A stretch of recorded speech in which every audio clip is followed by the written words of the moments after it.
Now at 10, a former mayor and bishop arrested on allegations of sexual abuse. What charges he's facing. Plus, a tragic accident on the interstate leaving a 6-year-old boy dead and 3 other people in the hospital. Troopers' message for drivers tonight. And a $5 million project is bringing affordable housing to Utah. How to know if you qualify for these homes. Live, we're there for you. ABC4 News at 10 starts now. And welcome to ABC4 News at 10 o'clock. I'm Emily Flores. And I'm Glenn Mills. Thanks so much for joining us tonight. Accused of sexually assaulting children as young as 2 years old. That is what a former West Bountiful mayor and bishop is facing tonight. The Davis County Sheriff's Office announcing several child sex abuse charges against 77-year-old Carl Matthew Johnson. ABC4's Courtney Johns live in Davis County tonight with the very latest on this developing story. Courtney. Glenn, Davis County Sheriff's Office says Carl Johnson admitted to inappropriately touching 3 girls, saying that he has struggled with controlling his sexual urges for much of his life. Now, this case dates back as far as the 1980s, with victims as young as 2 years old. Johnson served 2 terms as mayor for West Bountiful in the 90s and was a bishop for the Church of Jesus Christ of Latter-day Saints.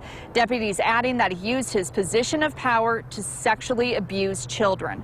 During a press conference, reporters asked if anyone else is under investigation. At this time, the subject of our investigation is Mr. Johnson, but as that investigation grows, so will the scope of the investigation, and we'll see who that entails. Right now, we don't have any leads to indicate that. A family representative for Johnson declined to comment on camera. One neighbor did tell us off camera he's known Johnson for many years and never heard anything like this. The Church of Jesus Christ of Latter-day Saints gave us the following statement, saying the allegations against this individual are serious and deeply troubling. The Church of Jesus Christ of Latter-day Saints has no tolerance for abuse of any kind. Those who engage in abusive behavior are rightfully subject to prosecution by legal authorities and also face loss of church membership. Davis County Sheriff's Office also thanked the victims for coming forward, saying without them doing this, Johnson may have continued to victimize others. Johnson is facing 7 charges of aggravated sexual abuse of a child. Reporting live in Davis County, Courtney Johns, ABC4 News. Thank you, Courtney. Now to a tragic accident on the interstate tonight involving multiple vehicles. A 6-year-old boy is dead. His mother and 2 sisters are in the hospital but are expected to survive. Now, this all happening on I-215 South near 500 East going westbound. Utah Highway Patrol saying that a semi-truck was carrying several cars and was approaching some slower traffic. Did not brake fast enough, so it ended up hitting a car, which caused a few other cars to crash into each other. Honestly, this is just another reminder for people to slow down and to stay dialed in and avoid distractions while they're driving.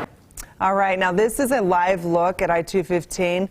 I was in this traffic just moments ago. It was very backed up, but at this point it looks like the road was just cleared and cars are now free flowing in that traffic area. The University of Utah Department of Public Safety investigating a possible threat of, quote, violent activity involving unlawful weapons on campus. The threat is allegedly centered around the Union building. So out of an abundance of caution, that building will close early tomorrow at 5, and all special events that were scheduled there for tomorrow night have been canceled. And a man wearing flip-flops nearly fell to his death at Bridalveil Falls. The Utah County Sheriff's Office saying a 24-year-old Provo man fell about 30 feet at the falls this evening. He was reportedly wearing flip-flops while climbing the falls. Officials saying that the man is lucky to be alive because a few more feet and he would have more than likely died from that fall. They caution those visiting the falls to consider your skill level and wear appropriate clothing and footwear. Time now for our first look at the weather forecast, and the temperature really dropping today, all the way down to 98 degrees. There's a little bit of a joke in that, Thomas. It is a little bit of a joke in it, but it's also very serious because yesterday we were at 107 and we saw a high of 98 degrees today in Salt Lake City. It felt like a cool down, but 98 degrees is only 2 degrees shy of the record high for today of 100 degrees. And remember, before we got into this year in September, we had never seen a day above 100 degrees. in Salt Lake City, but we just completely shattered those records as we started this month. And really, we started a triple-digit streak once we got to August 30th, and yesterday was the peak by getting to 107 and just shattering those records all the way from August 30th to the 7th. And it's 9 days in a row where we saw record-breaking heat. We finally broke the streak. But just wanted to give you some perspective on this. The average high the first 7 days in Salt Lake City, 103.3. The normal around 86. But you compare and contrast that to the beginning of August, where the average high temperature was 91. Kind of like a flip-flop, but even still way too hot for this time of year. At least we're finally getting that relief. It's now 81 degrees in Salt Lake City, actually feeling quite nice. St. George sitting at 90 degrees.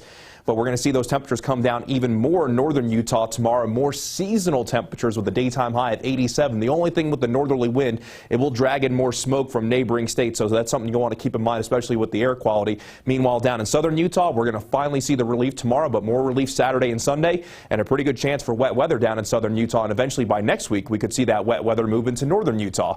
We'll have all those details coming up in your forecast in just a few minutes. Glenn, Emily? All right, we're hoping for it. Thank you so much, Thomas. Well, new at 10 tonight, a judge approving a $2.46 billion Boy Scouts reorganization plan. This will allow the organization to continue operating while also compensating the tens of thousands of men who claim they were sexually abused while in the scouting program. A federal district judge must now sign off on this ruling, while opponents are expected to file an appeal. In Salt Lake City, police on patrol finding a stolen vehicle. Officers spotting the car near 150 South and 56th West late last night. Police say they had extra officers out in the area looking for catalytic converter thieves. When they pulled over the car, officers arrested 23-year-old Caden Andreasen. Also discovering the car's catalytic converter had been cut off and stashed in the back seat. Andreasen was booked into the Salt Lake County Jail on several charges. Salt Lake City police also saying they responded to 2 separate rollover crashes. In both cases, no one was seriously injured. Officers say this is a good reminder to slow down and pay attention when you get behind the wheel. And a local nonprofit is using community donations to help bring more affordable housing to Utah. Today, the Larry H. Miller Family Foundation donated $5 million to the Utah Housing Preservation Fund to help this project. ABC4's Jordan Burroughs has that story. We're just kind of a silent Robin Hood. The Utah Housing Preservation Fund is a silent Robin Hood. 3 years in the making, the nonprofit has raised more than $147 million to help fight the housing crisis in Utah, specifically helping low and moderate income families secure a place to live within their budget. We come in, we acquire the property, we let them know that it's under new management. You know, our goal, like I said, is to preserve and to help kind of maintain that housing stability of kind of that level that's you know, desperately needed you know, here in Salt Lake and in Utah. Utah has been struggling with affordable housing. Research by the National Housing Preservation Database indicates that over the next 5 years, the Beehive State will lose 6,600 plus units of affordable housing. But UHPF has been doing what it can to solve the issue. More than 1,600 families have been helped since 2020. The goal there is to address the affordable housing crisis that's happening in Utah. Gail Miller is the chair of the Larry H. Miller Family Foundation. She told ABC4, quote, "We look forward to seeing the housing advancements in our communities that result from this program. Together, we can and must build a community where everyone is welcomed, valued, and treated with dignity." Salt Lake City Mayor Aaron Mendenhall knows how much this money could help. We're not just facing inflation costs, we're in a housing crisis, and it's hard to survive as an individual or as a family in the city with the growing costs associated. To see if you qualify, go to the website on the bottom of your screen, www.uhpf.org. The fund, on average, saves people $3,000 a year. Reporting in Salt Lake City, Jordan Burroughs, ABC4 News. In Daggett County tonight, the Department of Wildlife Resources reminding Utahns to be responsible when disposing of goldfish. DWR biologists finding hundreds of goldfish in a remote pond while surveying. They say while people may think releasing a fish into the wild is harmless, it can upset the local ecosystem and harm wild fish populations. If you do have any questions about disposing of a live fish, you can contact the DWR. And tonight, we got a look at the Davis Remembers 9/11 project in Farmington. Now, it's an exhibit put on by the Major Brent Taylor Foundation. The exhibit has hundreds of visuals, creating an interactive experience for people to learn more about what happened on that tragic day. We wanted to create something that would connect the generation that experienced 9/11 with those that didn't have it. And so if there was a way for us to be able to do that, that was this exhibit. The 21st anniversary of 9/11 is this weekend. The exhibit is open until Saturday and is free to the public. Coming up, honoring Queen Elizabeth, how national and local leaders are remembering the Queen's reign.